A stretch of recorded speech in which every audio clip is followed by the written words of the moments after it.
السلام علیکم، میں امداد سمرو۔ مریم نواز پاکستان واپس آتے ہی میدان میں اتر چکی ہوئی ہیں اور ساتھ ہی مریم نواز صاحبہ کو انکلز کی طرف سے تحائف بھی آنا شروع ہو گئے ہیں۔ پشاور میں خیبر پختونخوا میں دھماکے کے بعد وہاں کی پولیس نے بغاوت کر لی ہے اور انتخابات ہوں گے یا نہیں ہوں گے۔ حالانکہ مریم نواز صاحبہ انتخابی مہم کی شکل میں ہی میدان میں اتری ہیں۔ انہوں نے آج جو جلسہ کیا ہے بہاولپور میں، ورکرز کنونشن تھا، لیکن اس میں انہوں نے کہہ دیا کہ جی وہ انتخابات کے لیے میدان میں اتر چکی ہیں، جب انتخابات کروانے کروا لیں۔ لیکن انتخابات کی مہم میں مریم نواز صاحبہ کا جو ٹارگٹ ہے اس بار وہ ذرا ڈیفرنٹ ہے۔ عمران خان صاحب تو ان کا ٹارگٹ ہے ہی، مگر اب جو پاکستان کے اندر انتخابی مہم چلنے جا رہی ہے، جو نظر آ رہا ہے وہ اینٹی طالبان اور پرو طالبان نیریٹو لے کر پارٹیاں آگے بڑھیں گی۔ مریم نواز صاحبہ کی تقریر میں 5 کا ٹولہ وہ تھا ہدف تنقید۔ 5 کے ٹولے میں سب سے زیادہ جو تنقید کا نشانہ رہے وہ سابق کور کمانڈر پشاور، سابق DGI جنرل فیض حمید۔ مریم نواز نے ان کا نام نہیں لیا، لیکن اشارے اتنے واضح تھے کہ نام لینے کی ضرورت ہی نہیں تھی۔ مریم نواز صاحبہ کی تقریر، جیسے میں نے گزارش کی کہ انہوں نے مہم شروع کر دی ہے، بہاولپور میں تھی آج، اور پھر ایک انکل کا استعفیٰ اور الیکشن اور پشاور، کیونکہ جو مریم نواز صاحبہ کی تقریر سے ہی جو پشاور کا معاملہ ہے وہ جڑتا ہے۔ مریم نواز صاحبہ کی جو عوام میں اترنے کا جو پہلا اپنا ایونٹ تھا بہاولپور کا، اسی سے براہ راست تعلق جڑتا ہے شاہد خاقان عباسی صاحب کے استعفے کا، اور پھر الیکشن کے لیے جو گورنرز کا خط۔ تو 3 یہ معاملات ہیں، لیکن معاملہ بیسیکلی ایک ہی ہے، پاکستان کے سیاسی حالات، اور اس سیاسی حالات میں مریم نواز صاحبہ کی ظاہر ری انٹری ہوئی ہے۔ سمجھایا جا رہا ہے، کہا یہ جا رہا ہے مسلم لیگ نون کے اندر سے بھی کہ مریم نواز صاحبہ ہی عمران خان صاحب وہ جو پروپیگنڈا کا ایک طوفان برپا کیے ہوئے ہوتے ہیں، ان کا توڑ مریم نواز صاحبہ کے پاس ہی ہے۔ وہی عمران خان صاحب کو ٹکر دے سکتی ہیں، اور بات بھی ٹھیک ہے۔ جس طرح عمران خان صاحب ایک بات ہی مسلسل ریپیٹ کرتے رہتے، اسی طرح مریم نواز صاحبہ کو بھی یہ گر آتا ہے کہ ان کے بھی تقریر کا پورا فوکس عمران خان صاحب ہوتے ہیں۔ باقی ادھر ادھر، جس طرح عمران خان صاحب کے پاس کوئی وہ نہیں ہوتا، کیا ہوتا ہے، منشور، کوئی نظریہ، تو مریم صاحبہ بھی لگ بھگ اسی طرح چل رہی ہوتی ہیں۔ تو عمران خان صاحب کو ٹینشن بھی ہوتی ہے، پریشانی بھی ہوتی ہے۔ اسی لیے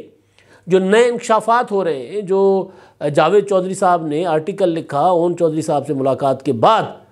اس میں اون چودھری صاحب یہ فرما رہے ہیں کہ جب الیکشن سے پہلے 2018 کے نواز شریف اور مریم نواز پاکستان آ رہے تھے تو عمران خان کی نیندیں اڑ گئی تھیں۔ انہوں نے کہا تھا کہ یار کسی بھی صورت اون ان کو گرفتار ہونا چاہیے، ایئرپورٹ سے پبلک میں ان کی اپیرنس نہیں ہونی چاہیے، عوام کے ساتھ ان کا روبرو یہ نہ ہو، آمنا سامنا نہ ہو، اگر ہوگا تو ہماری محنت ضائع ہو جائے گی۔ یعنی ایئرپورٹ سے باہر نکل کر اگر نواز شریف صاحب کراؤڈ کو ویو کر لیتے ہیں، مریم نواز صاحبہ کا چہرہ لوگ دیکھ لیتے ہیں، ایئرپورٹ سے باہر نکلتے ہی براہ راست آمنا سامنا ہو جاتا ہے، تو پھر وہ جو محنت ہم نے کی ہے، جو پولیٹیکل انجینئرنگ ہمارے لیے کی گئی ہے، وہ ضائع ہو جائے گی۔ تو عمران خان صاحب نواز شریف صاحب سے شاید کم ڈرتے ہیں، مریم نواز سے زیادہ ڈرتے ہیں، کیونکہ مریم نواز صاحبہ جو ہیں وہ ظاہر ہے وہ سیاسی طور پر ناتجربہ کار ہیں، اور بعض اوقات جو سیاسی طور پر ناتجربہ کار لوگ ہوتے ہیں وہ نتیجے کی پرواہ کیے بغیر، حالات دیکھے بغیر کود پڑتے ہیں۔ اور عمران خان صاحب کو ڈر اسی سے ہے کہ مریم نواز صاحبہ اگر کود پڑتی ہیں میدان میں، گرفتاری کا ڈر نہیں ہوتا، حالات کی فکر نہیں ہوتی، گرمی سردی کا مسئلہ نہیں ہوتا، اور وہ جس طرح نکلتی ہیں اور لوگ اس کراؤڈ پیچھے چل پڑتا ہے، اور پھر جس طرح وہ عمران خان صاحب کو ہٹ کرتی ہیں، پنجاب کے لوگ، مسلم لیگ نون کے فالوورز یا اینٹی عمران جو لوگ ہیں، ان کو وہ چیز پسند آتی ہے۔ تو عمران خان صاحب ڈرتے ہی مریم نواز صاحبہ سے تھے، اسی لیے انہوں نے کہا تھا کہ یہ نواز شریف مریم نواز دونوں کو جیل ہونا چاہیے، دونوں جیل جائیں، اور پھر اون چودھری صاحب نے اپنا آرمی چیف قمر جاوید باجوہ صاحب کو کہہ کر ان کو اندر کروا دیا۔ تو بہرحال مریم نواز صاحبہ نکلی ہیں، اور مسئلہ یہ ہوتا ہے کہ جنریشن گیپ جو ہوتا ہے، یہ مسئلہ یہ ہوتا ہے ہمارے ہاں کہ بے نظیر بھٹو شہید جب پارٹی کی کمان سنبھال رہی تھیں تو اس وقت بھی انکلز نے کہا تھا کہ ہم اس بچی کے پیچھے چلیں گے، انکلز چھوڑ گئے تھے پارٹی۔ 2018 میں جب یہ طے ہو چکا تھا کہ نواز شریف صاحب جو ہیں وہ جیل چلے گئے ہیں، تو مریم نواز صاحبہ جو ہیں یا نواز شریف صاحب کی جو ہوں گی، وہ بلکہ حکومت ابھی ان کی تھی، مریم صاحبہ متحرک ہو گئی تھیں،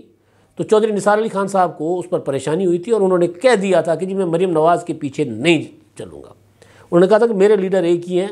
اور وہ ہیں نواز شریف۔ یہی بات شاید خاقان عباسی صاحب نے کی ہے۔ آپ کو یاد ہوگا کہ جب مریم نواز صاحبہ کو ملا تھا پارٹی کے چیف آرگنائزر کا عہدہ اور سینئر نائب صدر کا، تو انصار عباسی صاحب نے خبر ایک دی تھی کہ مسلم لیگ نون کی سینئر لیڈرشپ جو ہے وہ اس پر نالاں ہے۔ پھر انہوں نے کوٹ کیا تھا کہ جی وہ ہم اپنا ایک ہی سینئر نائب صدر ہے، اس میں شاہد خاقان عباسی، تو پھر باقی جو ہے وہ کہہ رہے ہیں کہ جمہوریت نہیں ہے، یہ موروثیت ہے، اور ہم مطلب اس طرح کے فیصلے ہمیں قبول نہیں ہیں۔ تو میں نے اس دن اشارے دے کر واضح الفاظ میں بتایا تھا کہ جو ان کا سورس ہے، جن کو اعتراضات ہیں، وہ شاہد خاقان عباسی صاحب ہو سکتے ہیں۔ شاہد خاقان عباسی صاحب، ظاہر ہے ہر بندہ اپنی سیاست کر رہا ہوتا ہے، لیکن یہ جو عمران خان صاحب کی حکومت آنے اور جب خاص طور پر پی ڈی ایم بننے کے بعد، یعنی جب ماحول بن گیا تھا نا کہ پی ڈی ایم کے ذریعے عمران خان کی حکومت گرائی جا سکتی ہے تحریک عدم اعتماد کے ذریعے یا تحریک کے ذریعے، تو شاہد خاقان عباسی صاحب کا اس وقت کردار جو تھا وہ، میری جو انفارمیشن تھی، میرے تجزیے بھی تھے، وہ بہت زیادہ باریک کردار تھا، پازیٹیو نہیں تھا، بہت زیادہ نیگیٹو نہیں بھی تھا تو پازیٹیو نہیں تھا۔ وہ کوئی چیز آگے بڑھنے نہیں دے رہے ہوتے تھے، شاید وہ خود وزیر اعظم کے امیدوار تھے، لیکن بہرحال اس کے باوجود عباسی صاحب کی جو قربانی ہے، جیل کاٹی انہوں نے، سارا کچھ، لیکن ہر بندہ اپنی سیاست کرتا ہے۔ تو مریم نواز صاحبہ کو جس دن چیف آرگنائزر اور سینئر نائب صدر بنایا گیا، تو سینئر نائب صدر شاید ایک ہی ہوتا ہے، تو اسی وجہ سے بھی ٹیکنیکلی عباسی صاحب نے سمجھا ہوگا کہ یار انہوں نے مریم کو بنا دیا ہے تو میری گنجائش نہیں رہتی، تو انہوں نے ریزائن کر دیا۔ مفتاح اسماعیل صاحب ظاہر ہے ایک اہم کیریکٹر ہیں اس ساری لڑائی کے۔ مفتاح اسماعیل صاحب جب وزیر خزانہ تھے اور جب وہ فیصلے کر رہے ہوتے تھے تو مریم نواز صاحبہ پبلکلی ان فیصلوں کی مخالفت کرتی تھی، چاہے بجلی کی قیمت بڑھانی تھی، چاہے تیل کی قیمتیں بڑھانی تھیں، جو بھی ہو رہا ہوتا تھا وہ تنقید کر رہی ہوتی تھیں۔ تو وہ ایک تھا کہ مفتاح اسماعیل صاحب جو ہیں وہ شاہد خاقان عباسی صاحب کی لابی کے ہیں، اور سر عام نظر آ رہا ہے۔ اب انہوں نے جو ری امیجن پاکستان نام کا جو فورم بنا کر وہ جو ڈائلاگ انہوں نے شروع کیا ہوا ہے سیمینارز کی شکل میں، اس میں مفتاح اور شاہد خاقان عباسی صاحب ساتھ ہیں، ادھر سے پیپلز پارٹی کو خیر آباد کہنے والے مصطفیٰ نواز کھوکھر صاحب۔ تو یہ جو مریم نواز صاحبہ جس دن نکلنا تھا، یعنی آج نکلنا تھا، خبر یہ ہے کہ استعفیٰ جو تھا شاہد خاقان عباسی صاحب کا، وہ انہوں نے اسی دن دے دیا تھا جس دن ان کو سینئر نائب صدر کا عہدہ نوٹیفائی کیا گیا تھا۔ جب ان کو اسی دن استعفیٰ دیا تھا، استعفیٰ سامنے آ جایا ہے۔ آج مریم نواز صاحبہ نے بہاولپور سے آغاز کرنا تھا ورکرز کنونشن کا اور رابطہ عوام مہم کا، ایکٹیویٹیز کا، ظاہر ہے سارا الیکشن سے ریلیٹڈ ہے، اور مریم نواز صاحبہ یہ ٹاسک لے کر آئی ہیں، بلکہ انہوں نے یہ ٹاسک زبردستی لیا ہے، کیونکہ مریم صاحبہ کو کہا جاتا تھا کہ جی آپ عوام میں جائیں، تو وہ کہتی تھی کہ اب میں عوام میں نہیں جاؤں گی جب تک میرے پاس اختیار نہیں ہوگا۔ یہ نہیں ہو سکتا کہ کراؤڈ پلر میں ہوں، لوگوں میں جاؤں، فیصلے کوئی اور کرے۔ اگر لوگوں میں جاؤں گی تو فیصلوں میں میری مشاورت شامل ہوگی، میں فیصلے کروں گی۔ پارٹی کی انہوں نے اختیار مانگا تھا، اور بالآخر مسلم لیگ نون جس طرف نیچے جا رہی تھی، اور کوئی نہیں مسلم لیگ نون میں بشمول شاہد خاقان عباسی، پبلک میں نکل کر حکومت کا ڈیفینڈ کرنے والا، کراؤڈ کو نکالنے والا، عمران خان کا مقابلہ کرنے والا کوئی نہیں تھا، اور تو لہٰذا مریم نواز صاحبہ مجبوری تھی، تو ان کو پتہ تھا مریم نواز صاحبہ کو کہ وہ اگر نہیں نکلیں گی تو جو کہیں گی وہ ان کو ملے گا، تو ان کو ملا، ان کو اختیار ملا پارٹی کا چیف آرگنائزر اور سینئر نائب صدر۔ اور آج کا جو ان کا خطاب تھا، وہ خطاب ایک پارٹی سربراہ کا خطاب تھا۔ اس میں انہوں نے جو جیسچر دیا، اس میں انہوں نے مطلب یہاں تک کہ میاں نواز شریف صاحب کی ظاہر بیٹی ہیں، والد کا احترام، اور والد ان کے قائد بھی ہیں، لیکن آج جو کارکنوں سے مخاطب انہوں نے ایسے کیا کہ جیسے وہ پارٹی کے فیصلے مریم نواز صاحبہ کریں گی، ان کا انداز یہ تھا۔ بہرحال ایک تو یہ کہ شاہد خاقان عباسی کے استعفے کا آج پبلک ہونا، اور پھر ایک طرف سے وہ پبلک ہو گئی، دوسری طرف سے اس کی تصدیق کر دی گئی محمد زبیر صاحب کی طرف سے۔ لیکن مریم نواز صاحبہ کی جو تقریر تھی، اس کو اگر میں ایک جملے میں، اگر کسی کو نامناسب لگے تو میں معذرت چاہتا ہوں ایڈوانس میں، مریم نواز صاحبہ نے اپنی تقریر میں شاہد خاقان عباسی کے استعفے اور انکلز کے اعتراضات کو وہ روند کر چلی گئی، یعنی وہ انکلز کو روند کر چلی گئی مریم نواز صاحبہ۔ تقریر میں انہوں نے کہا کہ جی میں کوئی عہدوں کی محتاج نہیں ہوں، اور پہلے بھی جب میرے پاس کوئی عہدے نہیں تھے تو میں پبلک میں اسی طرح نکلتی تھی اور لوگ مجھے محبت کرتے تھے، میری طاقت تو لوگوں کی محبت ہے۔ اور کھسیانی بلی کھمبا نوچے، اب یہ اشارہ دے رہی ہیں عباسی صاحب کے استعفے کا، کھسیانی بلی کھمبا نوچے، موروثیت کی رٹ لگائی ہوئی ہے، موروثیت عوام کی محبت موروثیت نہیں ہوتی، عوام کی محبت جمہوریت ہوتی ہے۔ تو روند گئی، مطلب چودھری نثار علی خان صاحب تو سائڈ پہ ہو گئے، عباسی صاحب ابھی بھی مسلم لیگ نون کے اندر ہیں، مگر آج استعفے کی خبر سامنے آنا اب ادھر سے آئی ہے مریم نواز صاحبہ کے کیمپ سے یا شاید خاقان عباسی صاحب کے کیمپ سے آئی ہے، بہرحال آج آئی ہے، تو اس کا جھٹکا جو ہے نا وہ مریم نواز صاحبہ کی الیکشن مہم کو، الیکشن کیمپین کو لگ سکتا ہے کہ جی مریم کے ساتھ انکلس نہیں ہے، مریم نواز صاحبہ کے ساتھ پارٹی نہیں ہے۔ یہ اسی مریم نواز صاحبہ نے ظاہر ہے یہ سمجھ کر انہوں نے یہ جواب دیا ہوگا۔ بہرحال لیکن جو لوگ ہیں، یہ حقیقت ہے کہ مریم نواز صاحبہ کو نواز شریف صاحب کا جانشین مانتے ہیں، دیکھتے ہیں۔ ہمارے جو سب کانٹیننٹ کی پولیٹکس ہے پاکستان اور انڈیا کی، وہ ابھی اتنی ارتقاء میں نہیں گئی جس طرح ہم کہہ رہے ہوتے ہیں موروثیت۔ اور دوسری چیز یہ کہ ہمارے ہاں پولیٹیکل پارٹیز کو ایک اپنا بندوبست کے تحت، بندوبست کس کا؟ ریاست کا بندوبست، اسٹیبلشمنٹ کا بندوبست، وہ ہمارے ہاں پولیٹیکل پارٹیز کو مضبوط نہیں ہونے دیتا وہ بندوبست، جان بوجھ کر توڑا جاتا ہے، لوگوں کو، پارٹیوں کو کمزور کیا جاتا ہے۔ تو لہٰذا پھر ہوتا یہ ہے رد عمل میں کہ پارٹیوں کی جو کمان ہوتی ہے، جو قیادت ہوتی ہے، وہ ان کے خاندان مضبوط ہو جاتے ہیں۔ اگر پولیٹیکل پارٹیز کو اپنا ارتقاء کے ساتھ پنپنے دیا جائے، آگے بڑھنے دیا جائے، تو پولیٹیکل پارٹیز کے اندر 8-10 سال کے اندر پولیٹیکل پارٹیز کے اندر موروثیت ختم ہو جائے گی، کوئی زیادہ لمبا نہیں چلے گی۔ ہاں لیکن یہ ضرور ہے کہ سیاست میں میٹر کرتا ہے کہ بھئی ایک کرشماتی شخصیت ہو، ویژنری شخصیت ہو، تو وہ ضرور ایک ہوتا ہے۔ وہ اگر ایک ہی خاندان سے نکلتے آئیں گے، لوگ اگر سمجھتے ہیں تو پھر وہ ایک الگ بات ہے۔ لیکن بہرحال موروثیت کا انہوں نے جواب دیا شاید خاقان عباسی صاحب کو، جس پر مجھے لگا کہ وہ انکلز کو روند کر چلی گئی۔ اب آتا ہوں میں دوسرے مدعے پر، جو میں نے کہا نا کہ اب اینٹی اور پرو طالبان پولیٹکس کی طرف معاملہ چل پڑا ہوا ہے عمران خان صاحب کی وجہ سے۔ مریم نواز صاحبہ نے اپنی تقریر میں پشاور دھماکے کا جو ذکر کیا ہے، اس میں انہوں نے کہا کہ جی نواز شریف صاحب نے 2018 کی حکومت میں دہشت گردی کو ختم کر دیا تھا، جس کا میں بار بار ذکر کرتا آ رہا ہوں کہ 2008 سے 2018 تک یہ جو 10 سال تھے پیپلز پارٹی اور مسلم لیگ نون کے، اس میں دہشت گردی سے تباہ و برباد پاکستان کو امن کی طرف منتقل کیا گیا تھا۔ عمران خان صاحب کا دور جو 2018 سے آنورڈ جو چلتا آیا، چاہے وہ 2013 سے اور 2018 اور 18 سے کے بعد ابھی تک جو اپریل گزشتہ سال تک، اس میں پاکستان واپس دہشت گردی کی طرف گیا ہے۔ ایک تو یہ مریم نواز صاحبہ نے ذکر کیا کہ نواز شریف صاحب امن بحال کر گئے تھے، لیکن پاکستان میں دہشت گردی واپس کیسے آگئی، پشاور کا دھماکہ کیسے ہوا۔ پھر اس نے کہا کہ 5 کا ٹولہ جس میں قمر جاوید باجوہ صاحب، فیض حمید صاحب، اپنا اس میں جنرل کھوسا صاحب جج جو تھے، اور ثاقب نثار اور عمران خان، یہ 5 کا ٹولہ انہوں نے 5 کا ٹولہ بار بار ذکر کیا کہ انہوں نے پاکستان کو تباہ و برباد کر دیا۔ لیکن عمران خان کی جو آنکھ ناک کان تھا، جو پشاور میں پوسٹڈ تھا، جس نے دہشت گرد آزاد کیے، جس نے خیبر پختونخوا سے دہشت گرد بلوائے، جو کابل میں جا کر کپ پکڑ کر کہہ رہا تھا کہ کچھ نہیں ہوتا،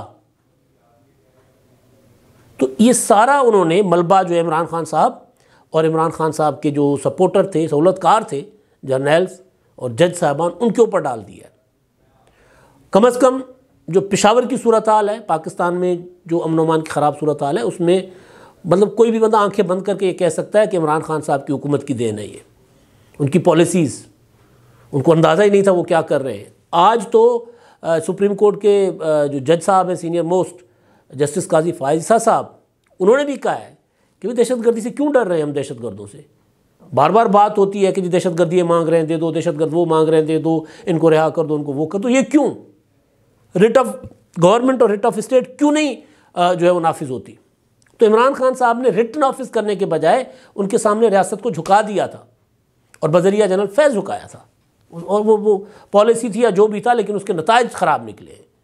اب پولیٹکس پاکستان کی اس پر جائے گی، اس طرف جائے گی۔ پشاور میں دیکھ لیں آپ، خیبر پختونخوا میں پولیس مظاہروں پر اتر آئی ہے، وہاں پر جو پولیس کے ایلیٹ کے اور کمانڈوز جو ہیں پولیس کے، انہوں نے پروٹیسٹ کیا ہے صوبے کے مختلف شہروں میں، اور وہ نعرے وہ لگا رہے ہیں جو نعرے کسی زمانے میں پی ٹی ایم والے لگایا کرتے تھے، اور وہ سوال اٹھا رہے ہیں کہ جی یہ کس طرح آ جاتے ہیں اگر اتنی چوکیاں اور اتنا کچھ فورسز کے پی کے اندر ہیں موجود۔ تو پولیس خود سوال اٹھا رہی ہے کہ کیسے آ جاتے ہیں. انہوں نے تو اختیار مانگا, انہوں نے کہا کہ ہمیں اختیار دیں, فلاں فلاں فلاں اداروں کی گاڑیوں کی چیکنگ کا ہمیں اختیار دیں, جو پروٹیسٹ ہوا ہے. تو یہ بغاوت, یہ صورتحال جو عمران خان صاحب نے جو حالات پیدا کر دیے, اسی کی وجہ سے پاکستان کے حالات, معیشت, سیاسی اور اب امن و امان کی صورتحال ابتر ہوتی جا رہی ہے. اور عمران خان صاحب کو سوٹ کرتی ہے صورتحال. وہ تو آج بھی وہ اس طرح بات نہیں کریں گے جس طرح مریم نواز صاحبہ نے بات کی ہے, جس طرح بلاول بھٹو بات کر رہے ہیں, جس طرح وزیر اعظم شہباز شریف صاحب بات کر رہے ہیں اس حالات پر. وہ نہیں کریں گے کیونکہ ان کو سوٹ نہیں کرتا. آخری بات الیکشنز کی. عمران خان صاحب, کیونکہ مریم نواز صاحبہ نے میں نے گزارش کی نا, کہہ دیا کہ جی الیکشن جب بھی کروائیں ہم تیار ہیں, اور ہم تو آج سے نکل پڑے ہوئے ہیں اور کلین سویپ کریں گے پنجاب میں. گورنرز کو اپنا نے چٹھیاں لکھی ہیں, پنجاب کے گورنر نے اور خیبر پختونخوا کے گورنر نے ان کو الیکشن کمیشن کو, اور پنجاب کے گورنر نے تو خیر وہ الیکشن کمیشن کے علاوہ عثمان بزدار کو بھی چٹھی لکھی اور اسپیکر کو بھی لکھی ہے. عثمان بزدار کو پارلیمانی لیڈر سابقہ اور اسپیکر موجودہ اسپیکر کے جی آئیں بیٹھیں, بیٹھ کر مشاورت کر کے کوئی تاریخ دے کر پھر الیکشن کمیشن کو دیتے ہیں یا الیکشن کمیشن کے ساتھ مشاورت کر لیتے ہیں. اور ادھر گورنر کے پی کے نے کہا ہے کہ جی آپ الیکشن کمیشن جو ہے تاریخ میں تو نہیں دے سکتا, آپ ذرا ایجنسی وغیرہ سے مشاورت کر لیں, امن و امان کی صورتحال ایسی نہیں ہے کہ انتخابات ہوں, لہٰذا آپ مشاورت کر لیں اور اس کے بعد کوئی تاریخ جو طے ہوتی ہے تو کر لیں اگر انتخابات کروائے جا سکتے ہیں تو. یہ دونوں خط جو ہیں یہ بیسیکلی پی ٹی آئی جو عدالت میں چلی گئی ہے, پشاور ہائی کورٹ میں بھی ریٹ انہوں نے دائر کر دی ہوئی ہے, پنجاب ہائی کورٹ میں بھی ان کی ریٹ دائر ہے اور عدالت نے اس پر نوٹسز کیے ہوئے پنجاب لاہور ہائی کورٹ نے. تو یہ بیسیکلی لاہور ہائی کورٹ کا کوئی حکم آئے جس پر عمل درآمد کرنے کا پابند ہو جائیں, اس کو روکنے کے لیے یہ چٹھیاں لکھی گئیں کہ جی ہم نے کنسلٹیشن شروع کر دی ہوئی ہے, ہم مشاورت کر کے تاریخ طے کر لیں گے, تاکہ عدالت کوئی ایسا آرڈر جاری نہ کرے جس کی ہو جائے باؤنڈ. تو یہ صورتحال ہے. الیکشن تو ہوتے قریب قریب نظر نہیں آ رہے, لیکن الیکشن کی مہم مریم نواز صاحبہ نے شروع کر دی ہے, اور مریم نواز صاحبہ کو سامنا ہے بغاوت کا اپنے انکرز کی طرف سے, بالکل اسی طرح جس طرح محترمہ بینظیر بھٹو شہید کو تھا. لیکن محترمہ بینظیر بھٹو شہید تو خیر وہ تو اس سے صورتحال سے نکل گئیں. بعد میں بلاول بھٹو زرداری صاحب کے لیے کہا جاتا تھا کہ ان کو انکلز کی بغاوت کا سامنا ہوگا, لیکن بلاول کے انکلز بینظیر بھٹو کے انکل سے اور مریم نواز کے انکل سے زیادہ بہتر نکلے. اب تک کے لیے اتنا ہی. اللہ حافظ.